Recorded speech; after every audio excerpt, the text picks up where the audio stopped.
لو بتسأل ان انت ازاي تقدر تعمل ريل ده يجذب المشاهدات، ناس كتيرة تبتدي ان هي تتفرج عليه، يطلع فايرل ترند ويحقق مشاهدات كتيرة. لو بدور على كل المعلومات دي فلازم تعرف ان الفيديو ده معمول ليك انت. هندخل كده جوه شوية تفاصيل من الفكرة للتصوير لطريقة المونتاج لحد ما توصل لمرحلة ان انت هتعمل بوست وهتنشره. كمان هحاول ان انا احلل امثلة انا شايف ان هي نجحت جدا الفترة اللي فاتت، واقول لك ازاي تقدر ان انت تطبق ده في المحتوى بتاعك. ركز معايا لان الفيديو ده ممكن يغير شكل الريلز بتاعك تماما وتوصل لانجيجمنت رائع جدا على الانستجرام.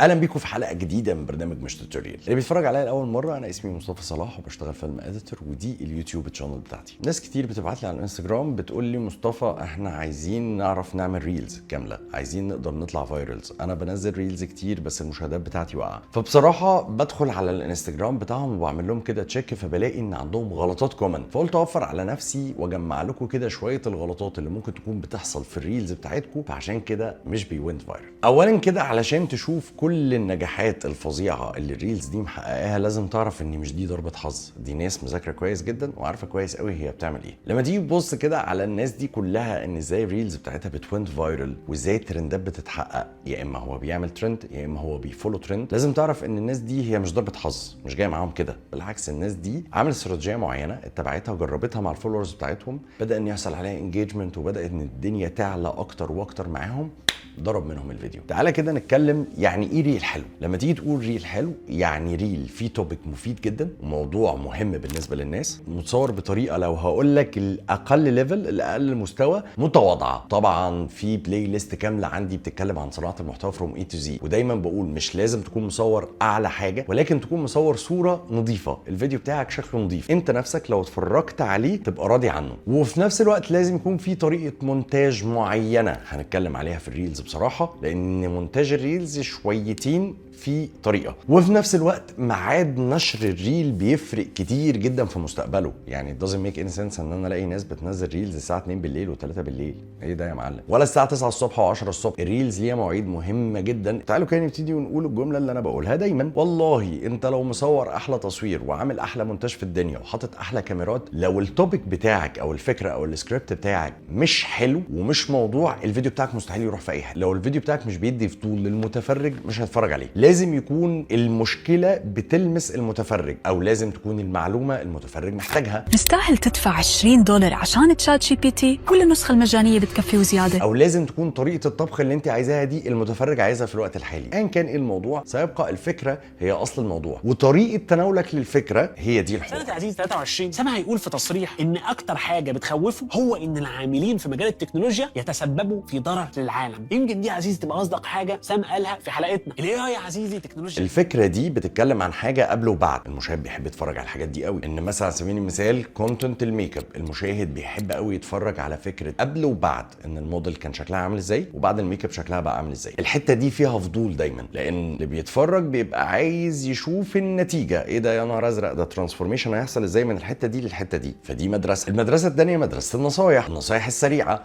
النصايح السريعه دايما بتجيب فيوز عاليه جدا، لان حتى لو النصيحه انا مش محتاجها دلوقتي هحتاجها في يوم من الايام. من الكونتنت برضو اللي بيجو فايرال جامد قوي الفتره دي بصراحه، وهو الكونتنت الساخر، ان تلاقي ان حد ماسك فيديو معين او ترند معين وقاعد عمال يعمل جوكس عليه. الكونتنت ده بيجو فايرال، وانا شايف ان السبب في ده سبب نفسي جدا، ان الناس كلها مخنوقه والناس كلها مضغوطه، فبرجع من الشغل فمحتاج جوك، محتاج هزار، محتاج حاجه انترتينمنت تسليني. فدايما الفيديوهات اللي فيها جوكس وبتبقى فاني بتبقى مهمه قوي في جذب المشاهدات. اللهم إني أعوذ بك من عين لا تدمع، قادر تندمني على الأيام. عاملة معي حرب صغيرة، قالت لي هش، قلت لها مين هش، حطت لي زرافة. شو بها الزرافة؟ حلوة الزرافة وطويلة وبخافوا منها 3/4 الحيوانات. برضو من الحاجات اللي بتشد الناس جدا القصص القصيره. اللي انا بقوله لكم ده بقى انا حققته في استراتيجيه الانستجرام بتاعي وفرق معايا كتير جدا. اتكلمت في كل التوبكس تقريبا ما عدا التوبك بتاع الفقرات الصخره. قدرت ان انا اعمل كل انواع الكونتنت دي، وبصراحه ضربت مني وعملت فايرل، في حين ان انا اصلا الكونتنت بتاعي معروف ان انا بتكلم في التحليل والمونتاج وحاجات ملهاش علاقه بالموضوع، ولكن كنت دايما لما بعمل كونتنت ليه علاقه ان انا بدي معلومه كان بيضرب. انا كنت بعمل كونتنت ان انا بتكلم عن قصه قصيره او حاجه قدر يطلع فايرل، ولما اتكلمت عن تيكس اند تريكس وحاجات معينه قدر يطلع فايرل. فبالتالي كل الاستراتيجيات دي انا استخدمتها وطبقتها على نفسي، فانا عارف ان التوبكس دي هي اصلا التوبكس اللي بتجيب من الاخر. يبقى اذا المطلوب منك ان انت لازم تخلي الفكره والسيناريو والحوار بتاعك بيدور حوالين اي نقطه من النقط اللي احنا اتكلمنا فيها دي. ابدا بمقدمه بتشد، بتصير الفضول على طول، خش في الموضوع على طول، بلاش تطول. الجزء ده بنسميه الهوك. فكرته كلها ان انا بصطادك علشان تقدر تكمل الفيديو بتاعي. وخليكم فاكرين كويس جدا ان اول 5 ثواني في الفيديو بتاعك هم اللي بيحددوا الفيديو ده طالع ولا مش طالع. فحاول تخلي الموضوع بتاعك ستريت فورورد دايما في اول 5 ثواني، ما تقعدش تلت وتعجن، لان لو قعدت تلت وتعجن اللي بيتفرج هيعمل سكيب. فلازم تدخل له في قلب الموضوع على طول. لازم تكون التوبكس بتاعتك ستريت تو ذا بوينت، ودايما بتصير فضول اللي بيتفرج عليك. يبقى كده يا جماعه احنا اول نقطه بنتكلم فيها لحد دلوقتي هي نقطه الفكره والسيناريو. شوفوا بقى لحد دلوقتي انا ما بتكلمش في اي تقنيات. النقطه الثانيه اللي انا عايز اتكلم فيها هي نقطه التصوير. موضوع التصوير بالموبايل ده عملت لكم عليه حلقات بالعبيط، خشوا وشوفوا واستمتعوا بكل حاجه، تمام؟ فانا هعتبر ان التصوير بتاعنا بالموبايل وظبطنا الاضاءه وظبطنا كل حاجه والدنيا تمام. في نقطه بس صغيره قوي لازم تبقى فاهمها في تصوير الريلز، ان العين المشاهد مش بينجذب قوي للتصوير المش حلو، للتصوير المبكسل والمنغمش، للاضاءه الغلط. فحاول على قد ما تقدر ان انت توصل ان اضاءتك تكون واضحه ومريحه للعين، وشكلك كده قدام الكاميرا مريح للعين، الفريم صح، الهدوم متظبطه، الباك جراوند شكلها حلو. يعني حاول تهتم بس شويه بالفيديو بتاعك، بالامبريشن اللي انت هتسيبه اللي بيتفرج، لان اللي بيتفرج عليك ما يعرفكش. انت فجاه طلعت قدامه، فطلعت قدامه بشكل منمق وبابتسامه حلوه وباضاءه حلوه وباك جراوند شكلها حلو. كل الحاجات دي بتفرق كتير جدا معاك. لو بصيت على اي فيديو ناجح او اي فيديو وينت فايرل هتلاقي ان طريقه التصوير بتاعته لازم تكون حاجه زي كده. ممكن يكون اجهزه ومعدات، وممكن يكون تصوير عادي بس واضح. فاذا مش لازم عشان الفيديو بتاعي وينت فايرل والتصوير بتاعي يبقى حلو ان انا لازم اكون عامل احلى سيت اب في الوجود واحلى اضاءه في الوجود. لا عادي، مش شرط. بس الشرط الاكيد اللي احنا متفقين عليه ان الصوره بتاعتي تكون كلين وحلوه زي ما قلت لك في اول الفيديو، انت مرتاح وانت بتتفرج عليه. نيجي بقى للعنصر المهم جدا وهو عنصر المونتاج. One thing you should never do as a creative is quit. Take a break, take time off, watch a movie, but never give up on your creative calling.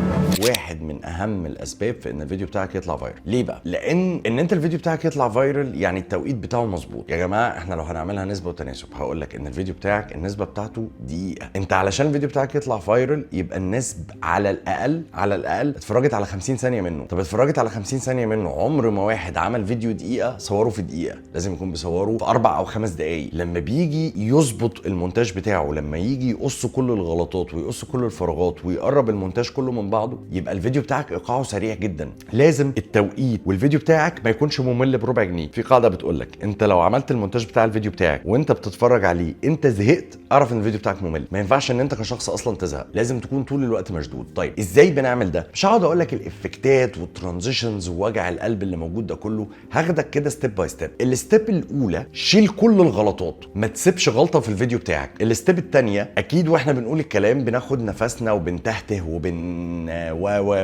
وبنتوه. شيل كل السكوت تماما، خلي الكلام بتاعك واضح وصريح وستريت تو ذا بوينت. عايز اقول لك على 5 معلومات، ال5 معلومات دي هتفرق معاك جدا وانت بتلعب كوره. اول معلومه، لازم تسخن كويس جدا علشان تتجنب اي اصابات هتحصل. خلي الكلام بتاعك دايما ستريت تو ذا بوينت، ايقاعه عالي وجذاب.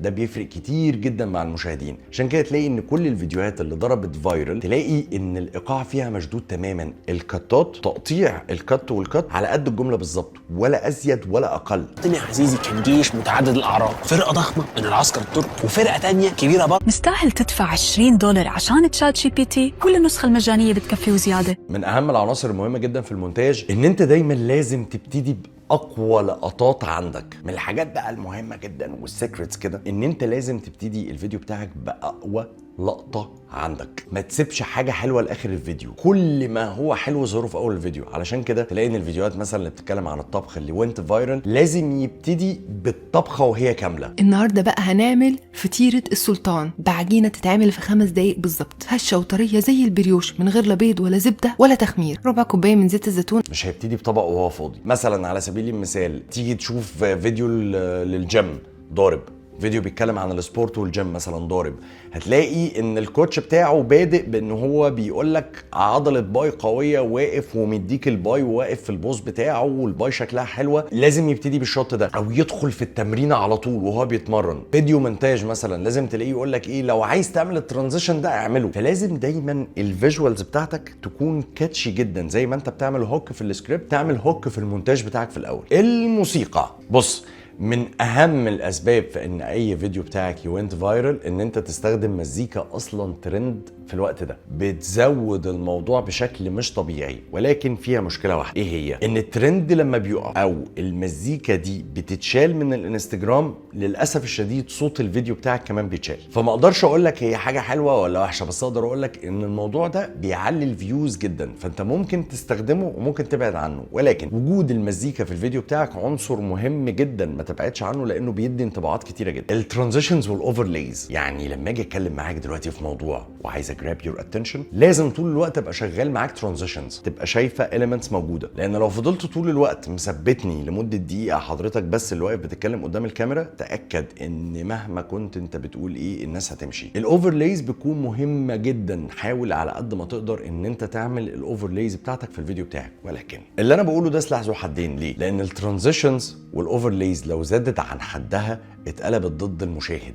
يعني ممكن من كتر الفيجوالز، من كتر ما انت عمال تعرض حاجات، المشاهد يمل منها، المشاهد عينيه توجعه. فخلي بالك طول الوقت ان انت حاول تخلي لكل مقام مقال. يعني لما تبقى تيجي عايز تعمل البيرن ترانزيشن زي اللي انا بعمله ده والاوفرليز ترانزيشنز دي، ولا عايز تعمل بيبر سكراتش او عايز تعمل حاجه، ما تكترش منها زياده عن اللزوم علشان المشاهد بينزعج من كترها. حاول تخليها موجوده كده بتوازن وبشياكه مع الفيديو بتاعك. يعني اقدر اقول لك خليها موجوده يا عمي بنسبه 40% من الفيديو. بس لما رحت على الانستجرام بيجز بتاعت الناس اللي بعتت اللي كلمتكم عليهم في اول الحلقه، وقالوا يا مصطفى خدنا كده ثرو الفيديوز، لقيت ان في فيديوهات كتيره جدا هو مستخدم الترانزيشنز لدرجه الملل، لدرجه ان هو عمل صداع بصري بالنسبه لي. فحاولوا ان انتوا تبعدوا تماما عن الغلطه دي. استخدام الترانزيشنز والاوفرليز بيبقى دمها خفيف جدا. الموضوع بسيط قوي. الترانزيشنز دي بتيجي منين؟ اكتب على اليوتيوب مثلا فري فيلم بيرن مثلا، هتلاقي ترانزيشنز كتير جدا، لايبراري كامله بالنسبه لك. اكتب لايت ليكس اوفرلاي، هتلاقي حاجات كتيره جدا. كل اللي انت مطلوب منك ان انت تعمله ان انت بتاخدها وتنزلها عندك على التايم لاين على قد الترانزيشن بالظبط، تخليها دوب تضرب فلاش وترمي لها ساوند افكت من تحت لاقي عليها، بتفرق كتير.